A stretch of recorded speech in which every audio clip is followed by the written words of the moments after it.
Hi friends, ఇవాళ మనము home made మిక్చర్ని తయారు చేసుకుందాము. ముందుగా ఒక బౌల్ తీసుకొని 1 కప్ ఆఫ్ శనగపిండిని, హాఫ్ కప్ ఆఫ్ బియ్య పిండిని యాడ్ చేసుకొని ఇందులోనే తగినంత కారం, ఉప్పు, పసుపు వేసుకున్న తర్వాత కొద్దిగా వాటర్ని యాడ్ చేసుకుంటూ ఈ విధంగా పిండిని కలుపుకోవాలి. తర్వాత ఇందులోనే మనం సన్న కారపూస కోసం ప్లేట్ని పెట్టేసి పిండిని ఈ విధంగా ఆయిల్లో ప్రెస్ చేసుకోవాలి. ఇలా వేసుకున్న తర్వాత మనము దీన్ని కొంచెం కాల్చుకున్న తర్వాత పక్కన పెట్టేసుకుందాము.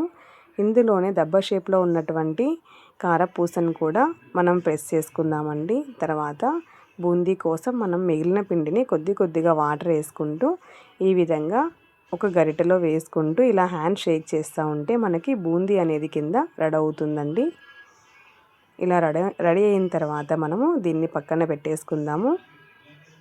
తర్వాత ఇందులోనే కార్న్స్, కొద్దిగా కరివేపాకు, పల్లీలని కూడా వేసుకొని అలా మొత్తాన్నిటిని కలుపుకుందాము.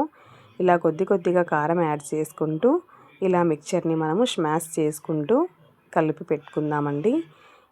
ఇది మనకు ఈజీగా 10-15 డేస్ వరకు స్టోర్ చేసుకోవచ్చండి. చాలా తక్కువ టైంలో ఎక్కువ రోజులు నిల్వ ఉండే హోమ్ మేడ్ మిక్చర్ అండి. చాలా టేస్టీగా ఉంటుందండి. ఓకే, థ్యాంక్ యూ అండి. బాయ్ అండి.